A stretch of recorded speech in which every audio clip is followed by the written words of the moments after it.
Hello everyone, and welcome once again to Insightfully Speaking, a podcast from Kardec Group. My name is Adam Osborne, and I'm joined as always by my co-hosts, Anne Sinclair and Humberto Schubert, as we talk about recent events, news and other interesting things with a guest, as we look at the world from a spiritist perspective. Our guest for this episode is Sonia Araújo. The topics we're going to look at today are a fifth force of nature, psychological immunity, listening to the thoughts of others, and parallels between Hilma af Klint and Martinus Thomsen. As always, let's have a quick hello with my co-hosts. Anne, Humberto, how are you and what have you been up to recently? Hi, dear friends. Hello, everybody. Nice to be on the program again. So what have you guys been up to in the past couple of weeks since we last talked?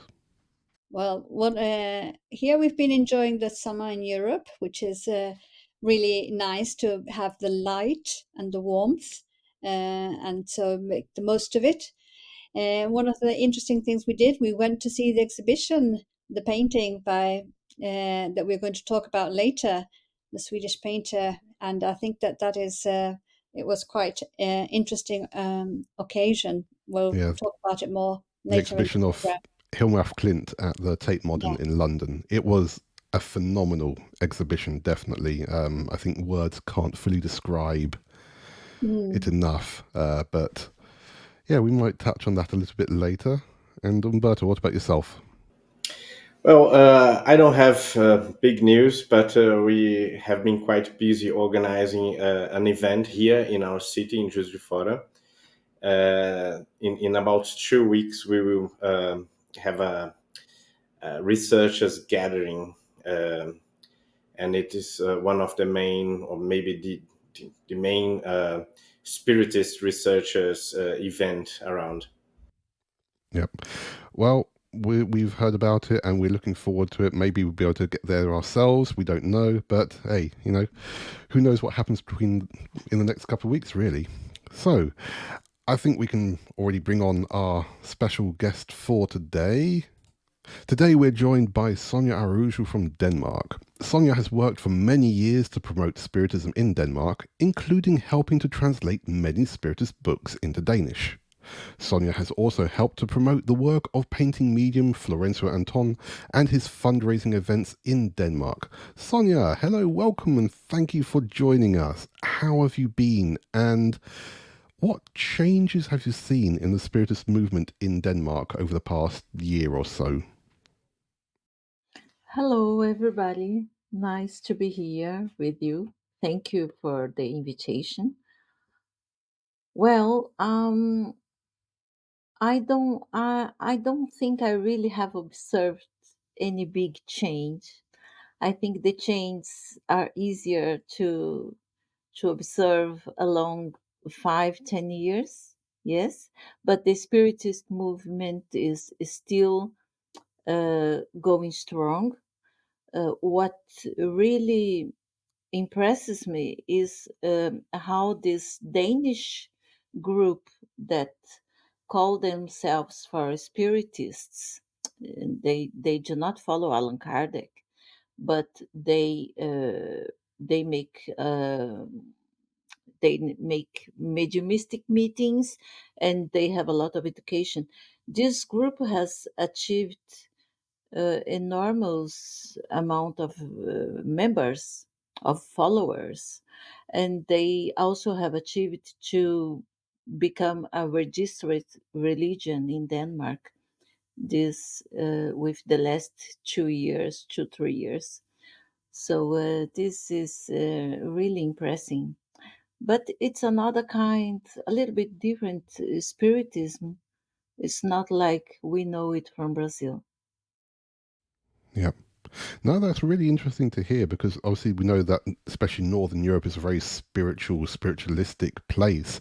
So to hear that there's any kind of movement happening, even if it isn't directly related to Kardec, I think is still a good thing, because one day they'll pick up the medium's book or the spirit's book or the gospel according to spiritism, and they'll go, "Ooh, hello, who's this Frenchman?" Yeah. In fact, they sell the books for us. Our books they used to sell because they have so many members, Hmm. which we don't have. So they sell our books, and one book or one medium personality we have in common with this Danish group is the lady Elizabeth d'Esperance, because Mm. she is their guides, and they have recently re-edit the book in a new form with a more modern language, and this book was also a great success. So it's a spiritism like in England, I would say. It's a Mm. kind of a copy of the English spiritualism. Yes. I think that sometimes in different countries there are some cultural adjustments that are necessary, and the spirits they come to everybody, and we interpret it according to our culture where we're at, isn't it? So I think that all the pathways are valid and they all come together in the end. And sometimes we need something that's a bit closer to home to begin. And then afterwards, we can go expanding our consciousness and go seeing other things. Because if we start off with something that's too different, there'll be a shock, there'll be a reaction. So we need to start together. Let's say if I'm a spirit, give me a communication to something that people can relate to, because if not, what is the point? And as you Yeah. know, here in the UK, the spiritualist movement was very big. It still is big, but it was very big in the past, all the way, particularly through the wars and things like that, with a lot of mediumistic phenomena of people's relatives who had died in fighting in Europe and coming back to say that they'd passed, and very strong sense of bringing consolation, but also philosophy through the first spiritualists like Oliver Lodge, and and the work of William Crookes and all these things. So sometimes we look at spiritism, and this is the pathway we have chosen because it speaks to our hearts and to our minds, and it might not necessarily speak in the same way to other people's hearts and minds. Doesn't mean it's wrong, but it's just what fits for each one, because everybody will receive a way to awaken and to move forward. That's kind of how I perceive it. Yes. Yep, Exactly absolutely. the way I also perceive it. Yes. Yep, excellent. Well, let's get started with the topics that we had lined up for today. So the first one is, could scientists be on the verge of proving the existence of a fifth force of nature? Science at the moment considers four fundamental forces of nature: gravity, weak force, electromagnetism, and strong force. Gravity is what makes two masses or energies attract each other. Weak force is the force that causes particle decay. Electromagnetism is what gives us friction. Strong force helps particles join together. Experiments at the Fermilab Accelerator in America have resulted in observations of particles and subatomic particles called muons, which have behaved in a way that does not fit with the four known forces of nature. While some try to align the results to be part of the standard model of the forces of nature, others are looking at this as potential evidence that a long theorized fifth force of nature does indeed exist. The issue now is that scientists can't quite agree on what the aspects of a fifth force would be, except that it would not conform to any of the four known forces or a combination of them. Now, in the Spirit's book, we are told that it is not yet for us to know and understand all that there is in nature. So my question to you all is, we are obviously not quantum physicists, but despite all the scientific research and evidence that has occurred since the time of Kardec and since he codified the Spiritist works, is there more to the universe than we actually know and can understand? Yes. That is the only the only reasonable answer, because it would be quite arrogant to believe that we know everything with our few years of science on this planet.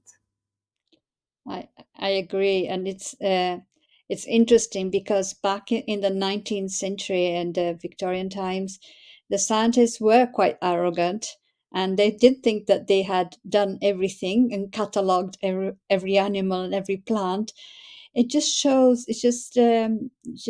how what a restricted vision as humans we had at the time. Thank God we've moved on from then, and that we realize that there is infinite amount of knowledge that we don't have.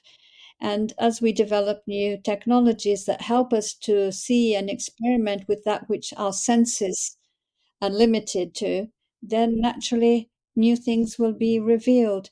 But I think I do think there is an order, and I do think that there is a command, if you like, from God or that greater force, and things are revealed at a pace in which it can be constructive for us. Because even if some things were presented to us way before our time, we would not be able to understand, we would not be able to make sense of it. So we might not even be able to identify it. And so step by step, it's just natural that we will go discovering new things all the time. So I am not surprised that they're talking that there is a new force. And then there will be another one because I think that that is how it is. You can't think that you know it all. That we know all that we have to know at the moment within our capabilities, our technology, but our technology advances and our consciousness advances, our ability to interpret what we see advances, and we will discover more and more things, for sure. That's my opinion. Well, without knowing anything about this fifth force and what its properties might be, we can say that that would be a huge discovery, and not a small one, because we're talking about the basic physical forces in the universe. All other phenomena, they derive from these basic forces. So that would be a huge change in our understanding of the world if it would happen in the future. But that remind us that great breakthroughs and great scientific discoveries are always possible. And it's not only humbling, as my colleagues just said, but it's also a very useful element for our scientific education. It's good to be reminded that we do not possess a vast knowledge of how things work and what things in nature ultimately are. So we should be and we should remain in the scientific attitude of asking questions constantly and be prepared for novelty, be prepared for surprise, because that would, in other terrains, also in psychology, in sociology, in politics, in um, further development of our moral conduct, that would also help us being opened to new progress. We cannot have progress if we still believe that we have the majority or all the possible knowledge in the universe. Yep. I personally think that's really great that the scientists are still out there trying to like break all the atoms and particles and things. You know, you've got the big colliders in CERN and in America as well. You've got all like the boson Higgs particle that people were braving about a couple of years ago. All these things where you can see that science still has a lot to learn. I think it's a journey that has no end, either going inwards to the intimacy of the very molecules and the energies that are the basis, and also going outwards to space. And each time they put a new telescope, they're all surprised. And for Mm. me, I just it's beyond my comprehension. I just like, wow. I don't understand how they can, decide what's out there and the different energies and things. But it goes in both directions. And then in the middle, we have our human body. And also, there's all the time discovering new things about our human body. So it was quite interesting that in the past, people thought they knew it all. Now, I think in general, the doctors have a much more humble approach. Say, well, we don't really understand how this works, but if we do this, we might have this result, Hmm. and so on. And so that is better, because when we become more humble, we are more open to other possibilities. And that doesn't diminish us in any way. It actually, I think, shows that we are open to new discoveries, to things that don't fit, because it would be an illusion to think we have control of everything. Because and just mentioned the body, we can mention the new discoveries about gut bacteria that we know to exist for decades, and they were regarded as a secondary thing, without any specific role, uh, but besides digestion. But now we know that they affect our behavior, the processes of our brain chemistry, and so. And even the anatomy of the body. I mean, I studied midwifery 20 years ago. And when we started learning about the anatomy of the female breast for breastfeeding babies and lactation, then they came up with this new discovery, because in the past, the way the anatomy was described was using dead bodies. That's how medicine used to study dead bodies, and injecting wax to see where, how the channels work in the breast and so on. And so they had thought that there are some places they make like some sinuses are seeing this way, and that's in all the anatomy books. It was like that. And then when they did like a live MRI of a breastfeeding breast, they saw that that did not exist. And what the result was, because that was caused by the wax pooling and expanding. So the wax was not, there was a dead body, so that it was not working like a body that was alive and lactating. So they had to say, oh my gosh, we got our anatomy books wrong. That is only recently, because of the fact that we were only studying in the past dead bodies, and they're not the same as live bodies. They look the same, but the way that is functioning when you've got the energy and the flowing of the fluids is different. And that just gives a small example of how we build our knowledge. Yeah, it's really good, but there are some things that we go discovering, oops, I think we got this slightly wrong. I think there's still a lot that we can understand, and we're going to talk about something quite similar in a little bit. But let's go to the next topic, which is sort of along the same kind of lines. But do we need to take as much care of our psychological immune system as we do of our normal immune system? The simple answer is yes, we do. All of us have our own coping mechanism, a form of mental self-defense or mental immune system, which helps us recognize and understand any difficult situation we're in, and gives us the ability to analyze what is going on and the impulse to respond in a certain way.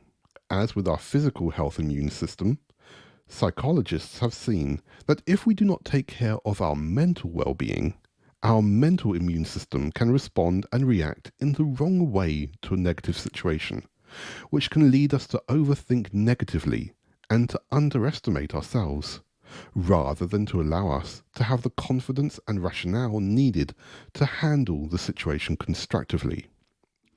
We know that from studying Spiritism that we have a certain level of instinctive behavior and reactions that we have developed over our various incarnations. And we also know that we have the innate fight or flight reaction within us. So my question is, what can we do to strengthen our mental immunity, our mental well-being, especially with respect to handling negative situations? Yeah, that's a good question. I believe we at that there are different tools that one can use to achieve this. And once I heard, I see things like through chemistry, biochemistry. And once I heard of a psychologist, I think, that um, the question is that we should put more of the good molecules that make you happy in your body instead of the other ones, of stress molecules. And even once you are stressed and you are in the process with all that cortisol and adrenaline rushing through your body, uh, you you could try to think to step out uh, a minute or a moment and try to think of something positive or give yourself a positive experience, like doing something you enjoy very much, listening to some music, and then you will build up the molecules. And at a time, there will be many more of these good molecules in your body than the other ones. So it's a process.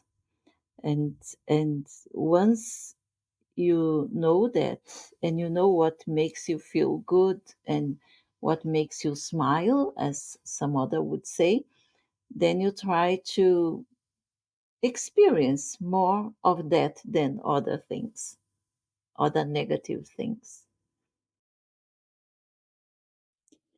Yeah, I agree. And in the Spirit's book, the Spirit suggests a really important idea, which is the knowledge of self. Know thyself. And when you know yourself, like we just heard, you know what situations might be upsetting you. You recognize that some things are difficult for you. You might have trauma from your childhood or from even a previous life.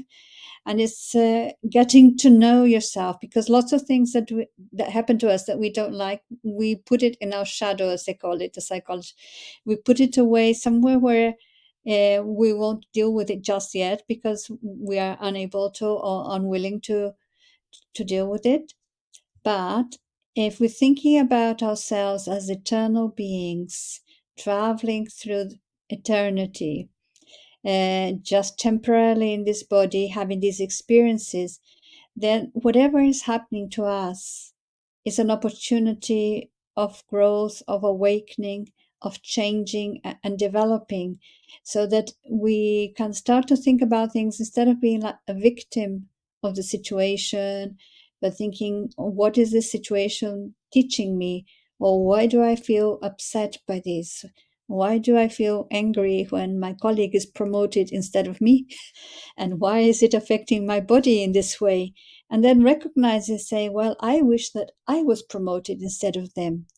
But this is like, say, we learn this is not a very good kind of Christian value, so we put it away. But actually, the truth is that we do feel like that. I mean, I talk about myself in lots of different things, and to actually recognize, say, well, what does it mean? It just means that I too would like to be promoted. So if I want to be promoted, what can I do to change my situation? So to realize that maybe I'm not quite ready for that job yet, and my colleague was. Maybe there are hidden challenges in the job, and I am being protected by not being promoted to it. There are so many ways you can look at it in a more constructive way rather than just being angry about it, but recognizing that you might feel angry and it's okay because it's a human emotion. And we just say, okay, how are we going to transform it?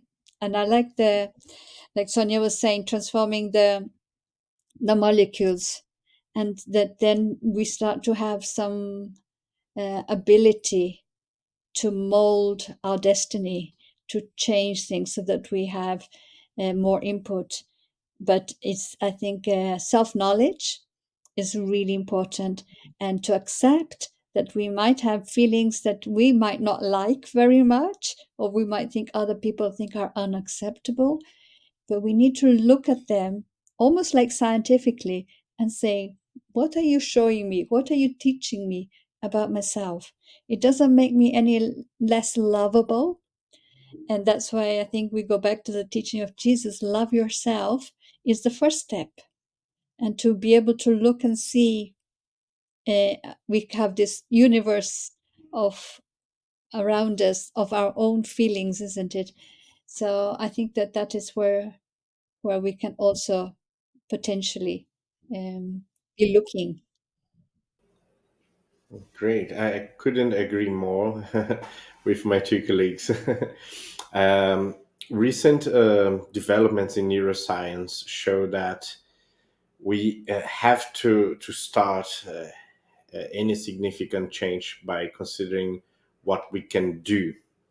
This is exactly what Anne just said, because it seems that neuroplasticity is more susceptible to behavior than to any change in thoughts, beliefs, or feelings.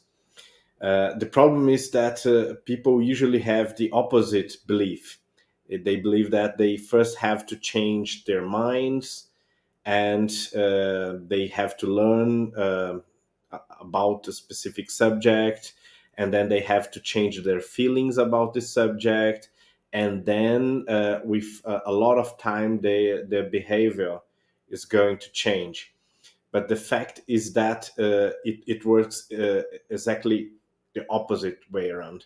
So first you have to stand up and start exercising, and then your body is going to adapt to it, your brain is going to adapt to it, and eventually you're going to like it, and eventually you're going to want it. But people start until they want and feel good to make the first move, and it's not going to happen. It will never happen.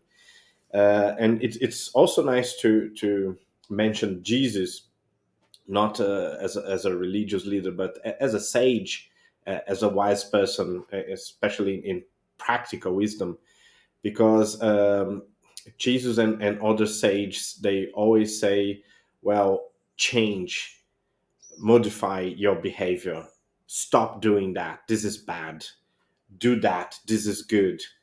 And that may seem too simplistic because they are not giving us specific rules and specific guidelines about how to change. So they, in their practical wisdom, they presuppose that we just have to decide to do something, to stop doing something, or to change in a specific behavioral way. Yeah. I think obviously what everyone said is really pertinent, and just picking up on what you're saying.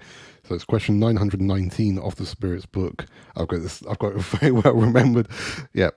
Know thyself. I think it's a really important question. Many people cite it during lectures and presentations, but yeah, you're right. Knowing ourselves and understanding ourselves, so we know what drives us. Like said Sonia, and Humberto as well, to do these things that help to release all these extra hormones to help us to relax. And so, do we really know how to relax? That's the other question. How do we really relax?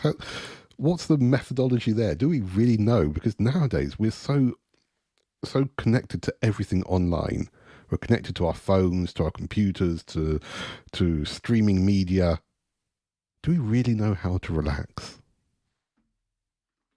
That's an interesting question, and I think also of being in the company of self, of ourselves, and I think like you take from yoga and things like that, doing a little bit of breathing and just being reconnecting with who you are, and just feeling, your presence in your body and the energy around, and just disconnecting for a moment, because as we were talking before, is a lot of that is going to the outside world.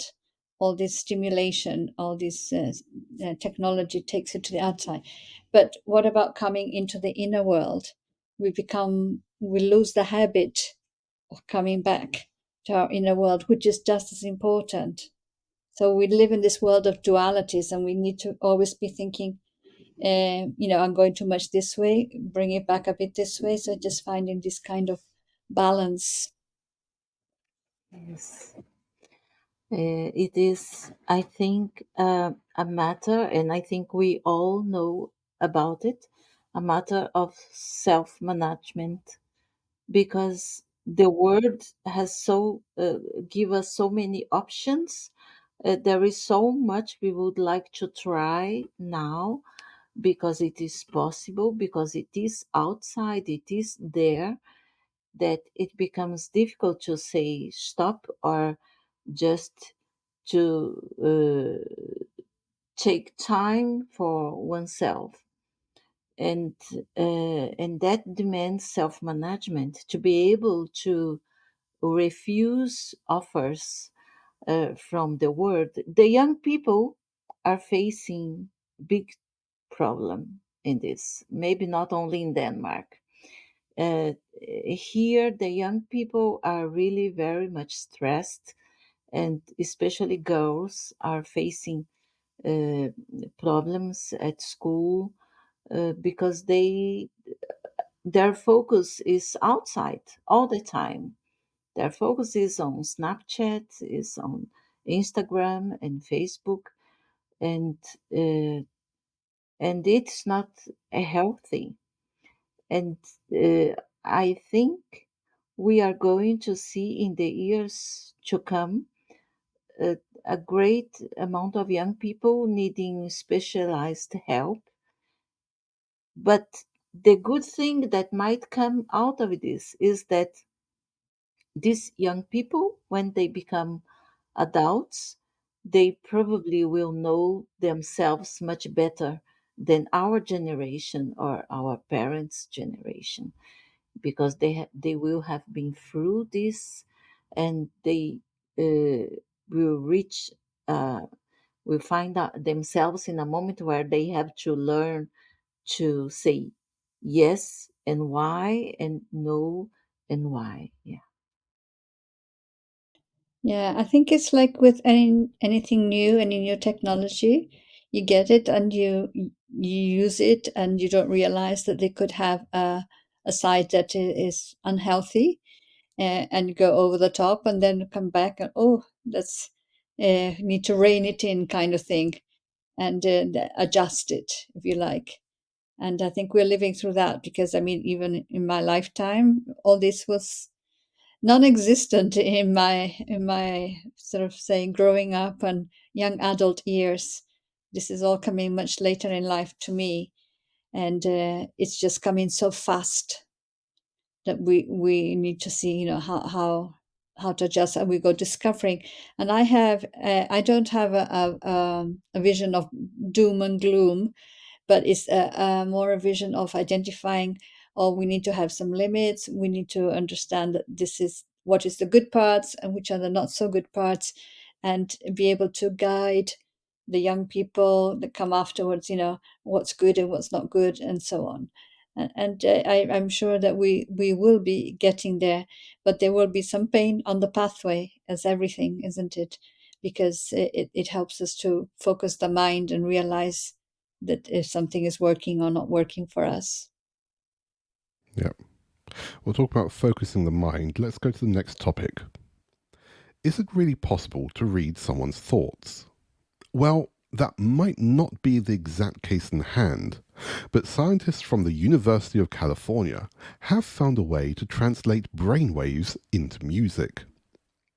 By using a series of electrodes placed directly on the brain, scientists have been able to monitor the parts of the brain that process sound, and have listened in on patients who have played a segment of Pink Floyd's Another Brick in the Wall. By decoding their brainwaves, the researchers were able to record an audible representation of the song which, while not crystal clear, is more like listening to it while underwater. This research, in combination with other research by the same university over 10 years ago, could pave the way in being able to allow people with severe neurological conditions or paralysis to communicate with those around them. What are your thoughts on this kind of research, and do you think it could give us opportunities of a form of telepathic communication? And can you see any risks or benefits even for this kind of communication? I think it's amazing so close we are to become telepathics. Well, before we become real telepathic beings, I think we have to go through this technology.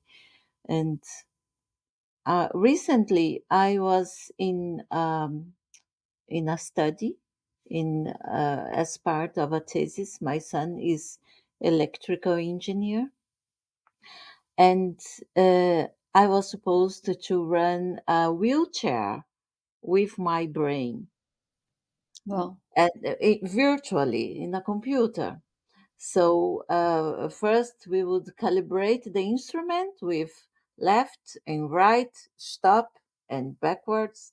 And then I would sit there with these electrodes on my head and try to control this wheelchair through the pathway. And yes, I believe we are not so far.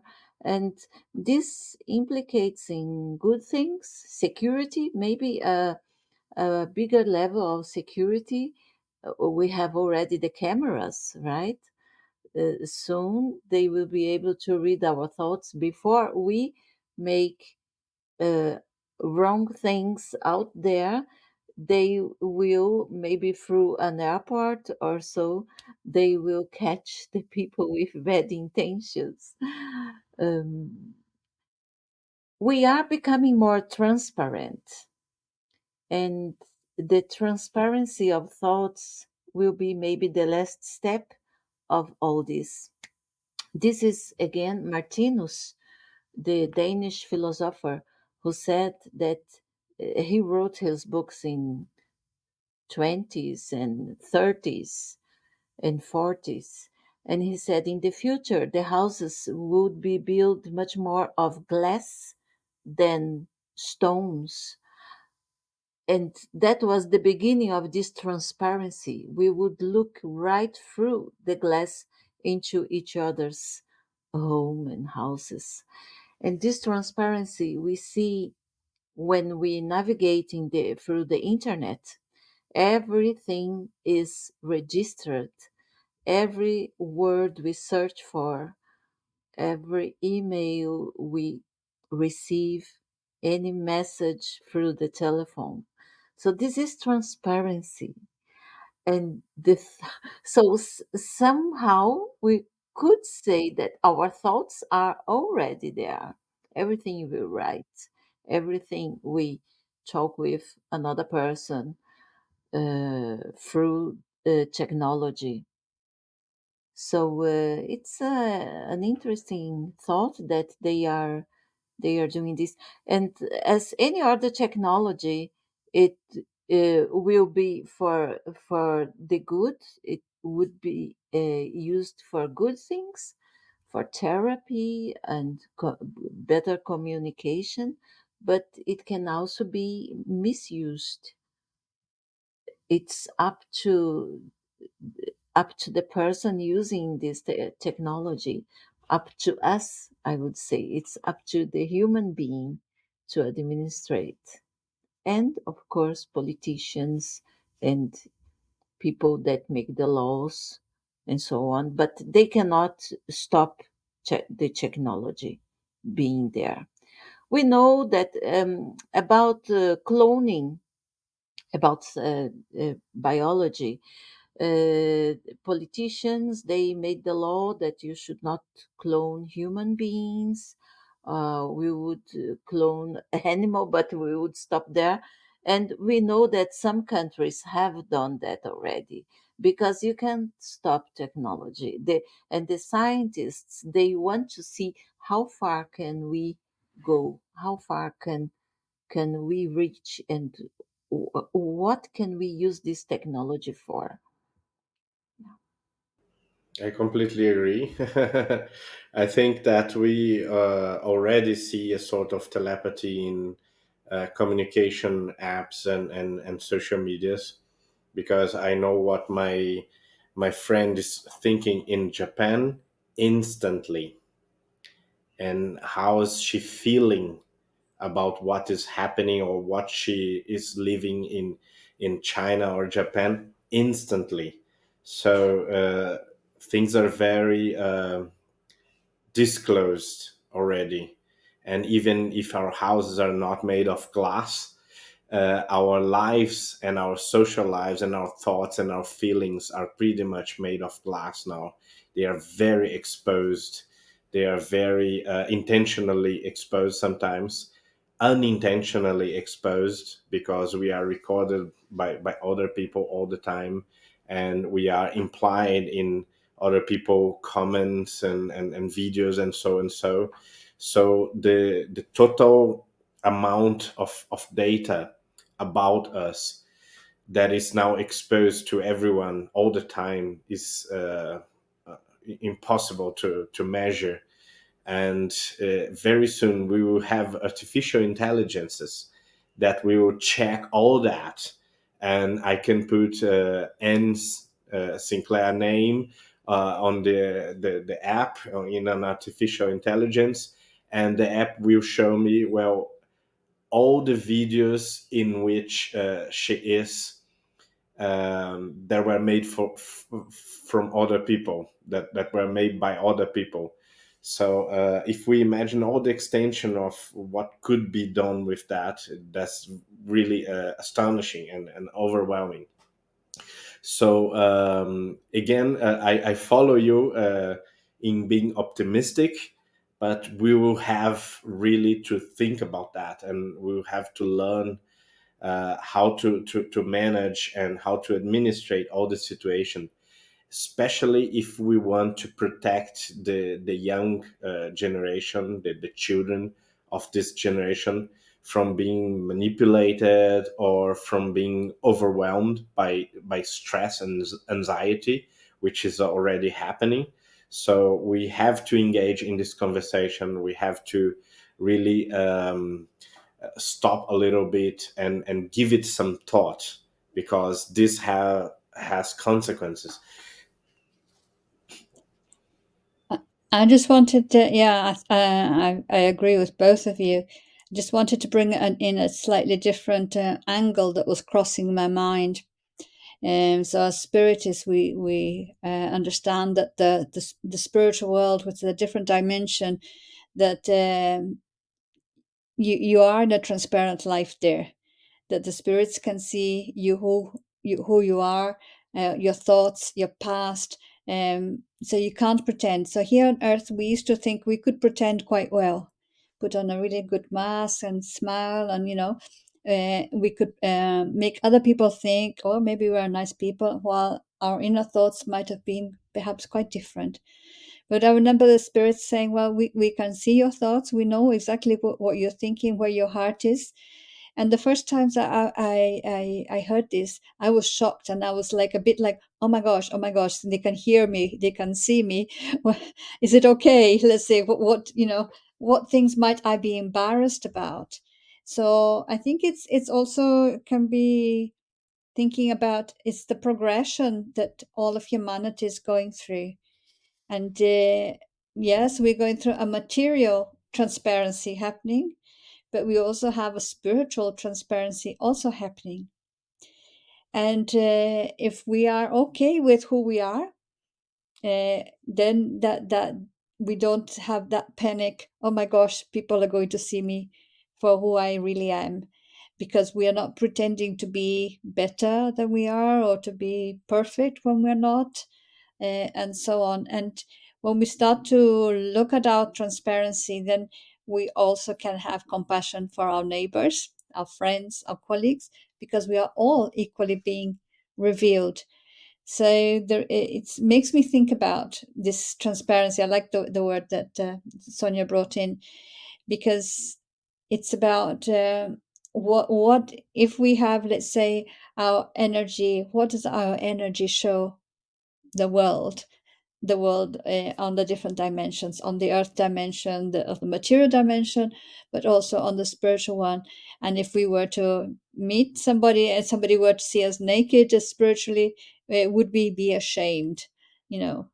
Why would we be ashamed? And that is going back again to the self-knowledge of understanding our pathway, where we're at. We are not perfect, so it's okay. But if we are pretending to be perfect, then we have to be hiding our deficiencies, because we are pretending to be something that we are not quite there. I think look, for me, technology is, I always joke about this, maybe people have heard me do this joke before. I grew up with some cartoons called the Jetson Family, yeah. And I remember when I was a child, and they had like a watch that had like a little TV on it, and they could speak on it to their relatives. Yeah, and I was thinking, ha ha ha ha, that will never happen. I remember this when I was a child, thinking this is so crazy, this is impossible. And now everybody's talking on their Apple Watch or whatever, and it's just part of normal life. And I just feel a little bit like a dinosaur when I see these things. It's all Yeah. happened so quickly. And I just think, like the example that Sonia gave of being able to manipulate a wheelchair, if you are with your thoughts, if you are impaired that way, that it just could be so revolutionizing to people who are going through that experience of being paralyzed and having the mobility stopped. And I just think I find it really exciting. And yes, there will be people coming up with bad plans. There always are, but they are also revealing themselves. And I think that the good that can come from it is really exciting. Well, let's go to the last topic for today. And obviously, in the past couple of episodes, we've talked about Hilma af Klint. And yes, Annie, no, you came with us to a group visit to the Tate Modern in London to see an exhibition of her works. And they were absolutely fantastic, really. But Sonia, there's something that you mentioned the other day, because you've also seen her works, and so I want to know from both of you how that experience has been. It was amazing to see her work, the spirituality in her paintings. It was really amazing, because I have seen the pictures made by Martinus, the symbols Martinus, this Danish philosopher, has made, and I saw some parallel between her work and Martinus' work, but they didn't meet each other. They didn't know about each other, but they were born about the same period, and it is funny because she didn't show her work until after 20 years after her death, I think. She asked for those paintings to remain secret until a number of years after she had left the planet. So nobody knew this about this work. But what I enjoyed much more when I was at the exhibition was to read in a little piece of paper that she held spiritist meetings in her cellar, I think, together with 3 or 4 friends. And she did that during many years. And she worked with automatic writing, so she was very spiritualist and got that from somewhere, those beautiful paintings that show what happens behind the curtains, uh, behind the physical world we see here around us.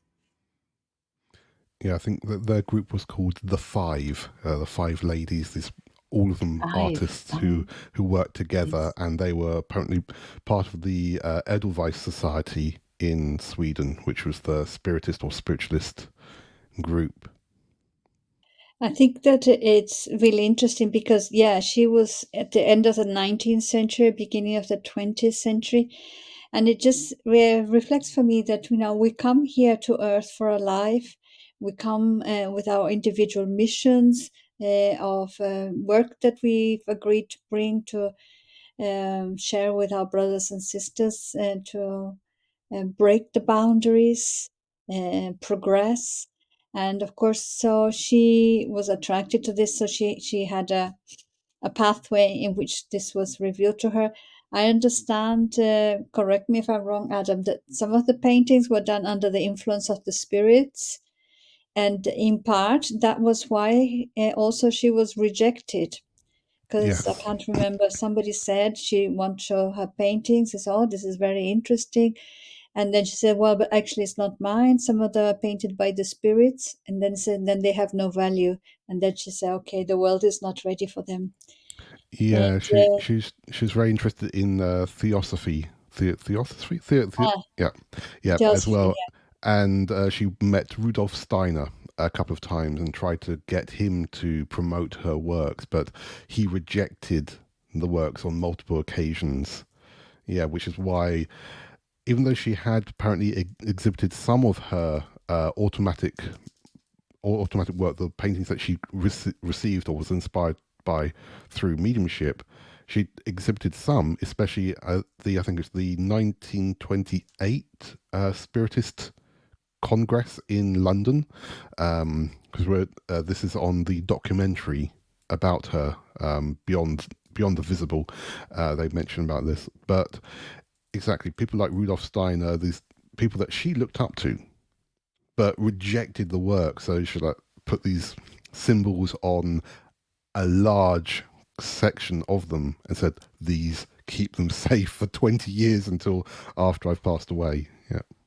And I think it was there was an element also, like say, of looking beyond that the materiality of the world, that, and even things like X-rays and how we can see beyond and discover what's going on beyond, and how I really like she uses color, like say for masculine and feminine, and showing, for me it seems like conception of how even like some of this looks like the DNA symbol, and how the yellow and the blue are coming together, and then you have like a new life form is coming, as showing how it is that the new bodies are coming forth, and the progression through the different species of animals and all kinds of things. I think it was very thought provoking. I think it was quite lyrical in places, quite poetical, quite beautiful. But there was also interesting, I think, some designs. So they had some pictures from Carl Gustav Jung's Red Book. Some of the things that he brought from the subconscious mind when he was experimenting with that, and then some of the symbology and some of the aspects, you could draw some parallels as well. So they had it in the exhibition, like to just as thought provoking. And you're just thinking, all of us, even the most materialistic of the persons, is under the influence of the spiritual realm, because we are immersed in the spiritual world as well as in the material world. And we are receiving the influence from the other spirits, but we are also telepathically receiving influence from one another. So when our radio is turned on to some particular thing, those influences are coming, even if we think it's all our own creation. Doesn't matter, because what matters is what's coming through, how can that help. But we know that we are all affecting one another in all the different dimensions. And we don't really have that too much in science yet, but that will come one day as well. But I think art can go ahead of science, because it has that freedom to express itself like that. And then afterwards, people will look and think, oh, this is interesting. I can interpret this like this or that. Yeah. I think, and because she's recognized as being the first abstract artist, and when you look at her works, they are so beyond what other people were coming up with as well. And yeah, the parallels of like Jung's work. I remember that there was pages from was Goethe, his books about the theory of color as well. All these other things that were there to show this parallel. But Sonia, you were talking about Martinus Thomsen. Martinus was a man born in 1890, son of a single mother. At that time was not very common, and he was from the countryside in very poor. But Martinus worked at a company as kind of machine writer or so, and at the age of 30 years he got, during a meditation, he got like a, a cosmos insight. He saw the universe. First he saw the figure of Jesus coming to him, and then he saw the universe and how everything was put together. He got this understanding, intuitive understanding of life. And then he started to write his book of life. He calls it Book of Life. It's in 7 um, very big books, 10,000 pages. They are really big. I have them here, but it's something, impossible to hold and read in a bus, because they are very long, very high, and so thick here. But everything about life, about several lives, reincarnation, about progress through species, from mineral to human, and uh, all aspects of life. Very interesting, and he cuts everything down to one or maybe two very simple phrases, which I think is the most wonderful thing I read in his work. And it is that love one another is the main reason that we are born for. So he's very Christian. His all his words emanate of Jesus, or radiates Jesus, his love for Jesus. And he says, love one another is the main reason that we are born, and forgiveness, we should practice it all the time. But for understanding why he reached to this, he writes a lot of very logical and rational things about life that ends up with these two conclusions. So then it becomes very easy to understand why we should forgive always and why we should love always. So this is Martinus, and I have been um, uh, uh, visiting some study groups in Martinus philosophy, sometimes parallel with the studies of Allan Kardec, because I found so many similarities that I wanted to understand who this man was. And I'm still not finished, because it's a really big work, and it demands that you read it with this, in profoundness. So I'm still there, but I can recommend to read his works. They are translated into several languages. I think also to Portuguese. Yes. Excellent. We'll try to find the links and put them in the description for this episode. I think that's it. That's all we have time for for today. So thank you all for all your thoughts and views on these topics. And before we go to Anne for the moment of reflection, we'd just like to remind everyone that if you want to watch or listen to any of our previous episodes of Insightfully Speaking, you can find them on the main podcast systems, as well as the video versions available on the Kardec Group YouTube channel. And you can always find more information about Kardec Group and our activities, such as our weekly studies, the Spiritism X events, and our fundraising campaigns. You can find all that on our social media accounts. Just look for Kardec Group or via our website, www.kardec.org.uk. And what do you have for us today for our moment of reflection? Hi, I'm taking a text today from a little book called Christian Agenda by the Spirit Andre Luiz through the mediumship of Francisco Cândido Xavier, who is a very famous Brazilian medium already back in the spiritual world.